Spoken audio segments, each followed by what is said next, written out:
I cover a lot of different games on this channel, especially when it comes to these list videos, and while I always include my interest, many times I will also put in games that aren't necessarily something I'm going to play, but they're things that I think may appeal to many of you watching, and I'm happy to do it. Like, happy to talk about what appear to be good games across the board, whether or not it's exactly in my wheelhouse.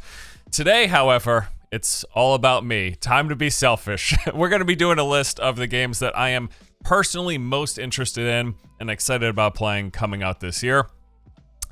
Let's get into it. I'm pumped, man. Literally, this is the list of things that I'm pumped about. You know, I grew up playing Halo, like quite literally. The game first came out when I was 15 or 16 years old, and I didn't have an Xbox at the time, but one of my best friends did. And I remember going over his house, staying up all night, trying to beat the campaign in a single go. Very fond memories. Lots of junk food was consumed. Plenty of laughs were had. It was a blast. And then from then on out, Halo multiplayer was a staple of our game playing rotation whenever we all got together. And then Halo 2 came out when I was a freshman in college, and man, did we have fun beating the crap out of each other and talking smack. You know, nothing really beats sticking a plasma nade to your friend as he rounds the corner. There's nothing funnier than that. So yeah, Halo was a pretty big game for me throughout all of those years, and anytime anything new comes out in the Halo universe, it piques my interest. Well, later this month, we are getting Halo Campaign Evolved, a full-blown remake of the original game with high-def visuals, updated cinematics, refined controls, and a brand new 3-mission adventure featuring Master Chief and Sergeant Johnson. It's also going to include this broader arsenal of weapons, vehicles, enemies, and some gameplay modifying skulls for added replayability. Apparently, they're going a little zany here in taking elements from several of the Halos and putting them into this Halo 1 remake. Like, I heard that there are different flood variants from Halo 3, for example. Kind of odd, but it could be fun. We'll see how it all comes together. So you can play solo, or there's 4-player online co-op with full crossplay and cross-progression support. Now, unfortunately, this remake, from what I can tell, doesn't include any of the original game's PvP, and I guess that makes sense. It is called Campaign Evolved after all, and they also did do a remake of the original Halo PvPs a few years back, so I get it. But yeah, if you want to play through a new sort of mixed-up remake of the first Halo with prettier graphics, looks like this is going to be it. Halo Campaign Evolved launches on July 28th, coming to PC, Xbox, and PlayStation. Before we continue the list, we do get a word from today's sponsor. This is another good game as well. Today's video is sponsored by The Altar's Last Variable, the brand new DLC for the award-winning 2025 sci-fi game all about surviving a hostile planet alongside alternate versions of yourself. The game was quite well received and still sits to this day at a very positive Steam rating with nearly a 90%. Now, they've just released the Last Variable expansion. This adds 20 hours of brand new story content to the game, in which you will play as a Jan scientist, expanding an underground base, uncovering the planet's secrets, and managing specialized altars, including the geologist, biologist, chemist, and physicist. If you like survival mechanics, base building, exploration, and time management, all in a sci-fi setting, this update delivers all of that, along with a new, interesting story. The Last Variable expansion is available now on PC, PlayStation 5, and Xbox Series X and S. Also, the base game has a 50% discount, along with the deluxe edition, which includes the expansion, having a 35% discount. Thank you to 11-Bit Studios for sponsoring today's video. To learn more, check out the link below. All right, let's get back into the list. You know, I know people are kind of tired of extraction games. I get that there's some fatigue here, but I still find myself really enjoying the genre, especially for new games when everything is fresh, there's no established meta, and the player base isn't yet too try hard. Well, Mistfall Hunter is one such game that looks fairly promising. Having played a couple of hours myself in some previous tests, I did enjoy what I saw. It's like someone kind of took this Soul-style, more deliberate combat, added some class mechanics, tossed it in a dark fantasy world, all of that plus having the typical extraction game framework. Combat is more slow and deliberate. You got a lot of animation locking, forcing you to commit when you attack. It's got 6 classes to choose from, each with a couple different playstyle options, and then there's further customization with weapons, skills, and upgrades, and gear loadouts. And then beyond that, yeah, it's an extraction game, so you load into a map, you go around picking up items via chests, you kill creatures, there's normal versions and bosses in the maps, and then there's other players running around that you will be fighting with. The whole goal, of course, survive, extract with your items. they got these portals that spawn after a few minutes on the map. Yeah, overall, I enjoyed my time with the game. Again, I've played for maybe like 5 or 6 hours, and I'm looking forward to playing more very soon, as Mistfall Hunter is set to release on July 29th, coming to PC, PlayStation, and Xbox. The original XCOM is probably one of my all-time favorite turn-based games, and you know what? I think Star Wars is pretty cool as well. So what if they made a game that was just like XCOM, but Star Wars? Well, that exact thing is happening, and it's coming soon. Star Wars Zero Company is described as a single-player turn-based tactics game set in the twilight of the Clone Wars. The gameplay that we've seen looks pretty good so far. I like a lot of the special move cutscenes they incorporated into combat. We saw some variety in locations and then various storytelling sequences, as it is a single-player focused game here. Some further details include we will command a roster of operatives in tactical operations, investigations, and other missions through the cinematic story, strategizing and adapting at both our base of operations and the ever-shifting battlefield. The operatives, the characters we collect and join our roster for fighting, they come in different archetypes. You've got scoundrels, astromechs, and even Jedi, and then each of these operatives have their own arsenal of tactical abilities to pick from. There's various squad synergies you can unlock, and we play as the character Hawks and are able to customize our own combat specialization and appearance. I think this looks pretty awesome. Really, it does. I mean, Star Wars XCOM sounds great.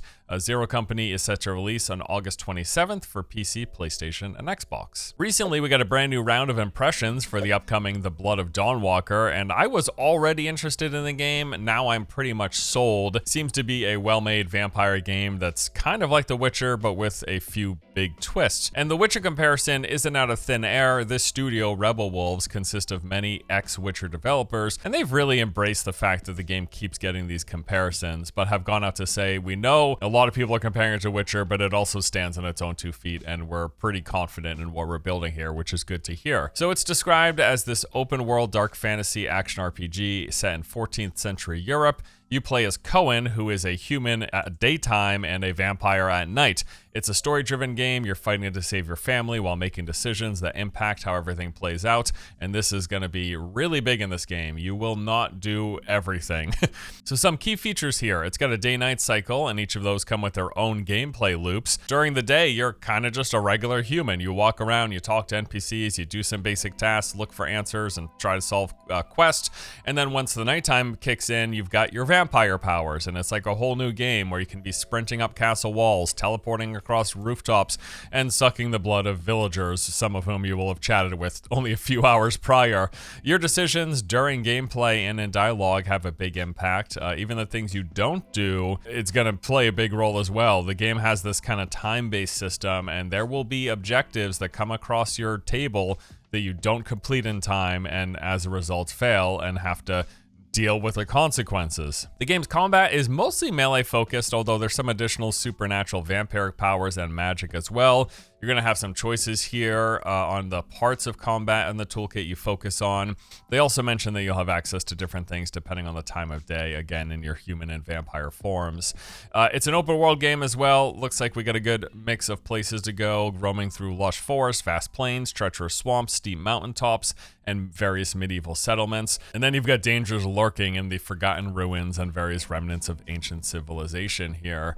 Really pumped. The recent hands-on impressions have been positive, having me all that more excited, and the gameplay looks awesome. Can't wait. The Blood of Dawnwalker is set to release on September 2nd, coming to PC, PlayStation, and Xbox. You know, I never really got much into the tabletop action, but I have always really enjoyed the Warhammer universe through the various games that I've played, and Warhammer 40k Dawn of War 4 looks fantastic, dude. Amazing. All the gameplay I've seen has been cool as hell. So this is a real-time strategy game. You're going to take command of one of 4 unique Warhammer 40k factions, fighting through over 70 campaign missions, on top of the game having highly replayable last stand skirmish and multiplayer. This is very much a traditional style RTS. You will be building up a base of operations, growing your armies, and then venturing out through the maps to eliminate opposition and take control of valuable resources and points of interest. You can play as either the Space Marines, Orcs, Necros, or the Adeptus Mechanicus, Every faction has their own unique commanders, units, buildings, and gameplay mechanics. Once again, we got a story campaign with over 70 missions. This will be playable solo or co-op with friends. There are multiple multiplayer modes with 1v1, 2v2, and 3v3, alongside the AI battle skirmishes and the last stand mode. Yeah, man, this game looks really cool. Been a minute since I really dove into an RTS, but I'm excited to give this one a go. Warhammer 40k Dawn of War 4 launches on September 17th, coming to PC. Much in the same vein as Halo, Gears of War has always had a special place in my heart, that place being roadie running into cover before no-look blasting my friends around the corner with a shotgun, or maybe landing one of those sweet sniper headshots from across the map. My god, the sound effects for this thing are so good, so memorable.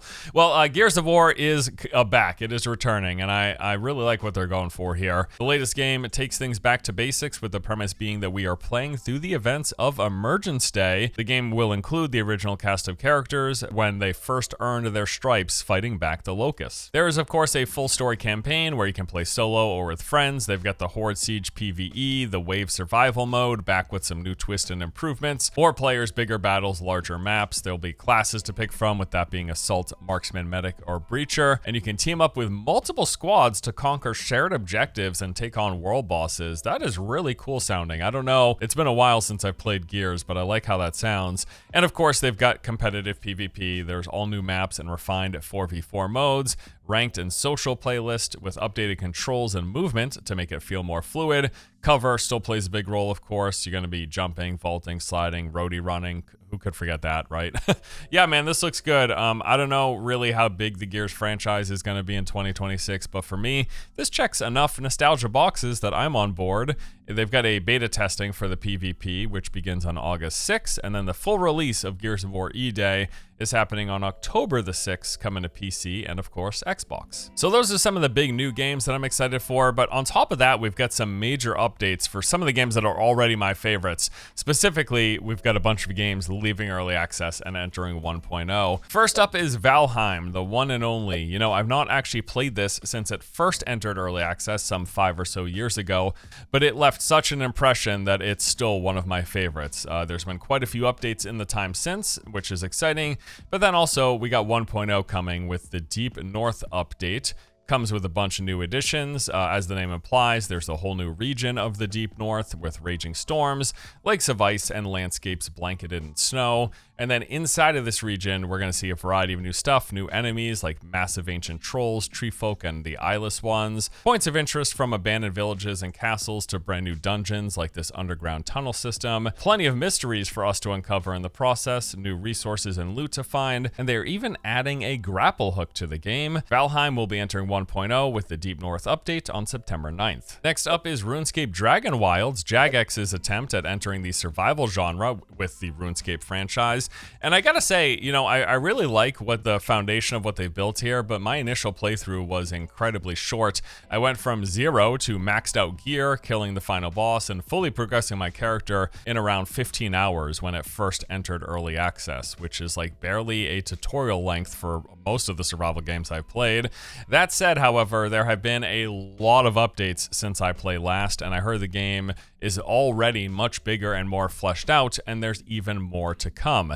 The game will be launching into 1.0 on September 15th. With that, they're going to be releasing the Scorned Wilderness update. Not a lot of specifics are out yet, but we're going to be getting a bunch of new stuff, new zones, quest gear, dungeons, progressions, and updates, on top of the metric tons of stuff that they've released since first entering early access. So 1.0 launch coming on September 15th. It's also going to be coming to console on that date as well. I have not been shy or quiet about my love for Enshrouded. This game managed to deliver not only an interesting survival experience, but also one of the best senses of adventure that I've had in gaming outside of MMORPGs. It really is something special. If you've not played it, I already highly recommend it.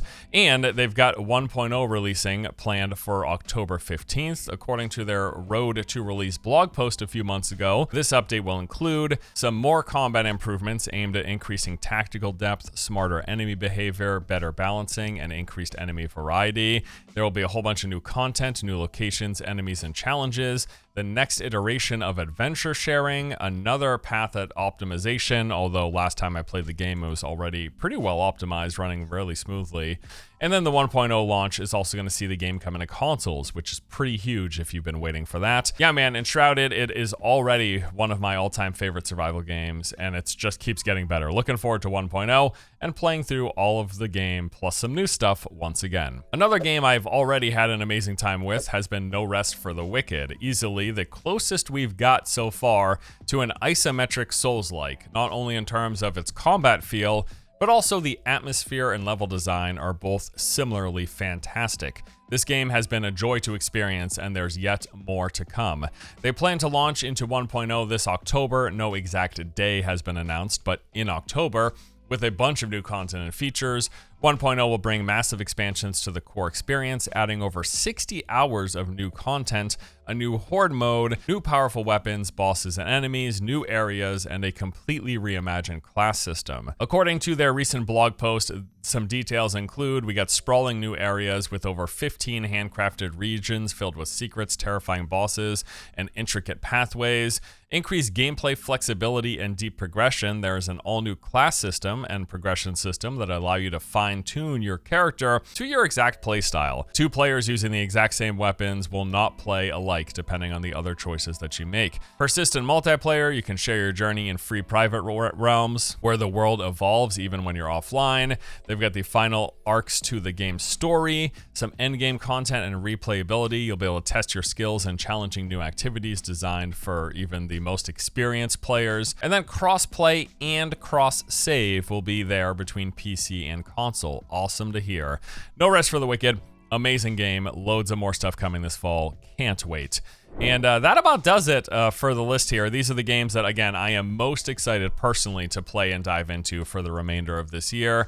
Good times ahead, lots of great stuff. Recently, I've been playing a lot of MMOs. I went back and spent some time with Guild Wars 2 a few months ago. A couple weeks ago, I played a bunch of Core Punk, and just as of this moment, I'm about 2.5 weeks into my revisit to the Elder Scrolls Online, which has become my new obsession. I just keep logging in every day, excited to play. Lots of stuff here. Not so great news for ZeniMax Online Studios, but that's another story for another video maybe. Anyway, that's my personal list. Hope you guys enjoyed it. Let me know what other games you're looking forward to. I know there's some big omissions here, like there's no Grand Theft Auto 6, and you know, I'll probably get around to playing GTA 6. I played GTA as a kid and I really liked it. I just haven't really been into the franchise in recent years. So like I am excited for GTA 6 like everybody. It seems really cool, but it's just, you know, I don't know. I'll probably play it. Maybe I'll talk about it some, but as of now, I never even played GTA 5. You fucking with me, right? And I'm sure I would like it. Just it's a perpetual problem of there being too many games. And I have these genres that I'm pretty well worn into that I really love, and they already take up so much of my time. Anyway, that's enough for this video. Thank you so much for watching. Hope you guys enjoyed, and I'll see you next time. Take it easy.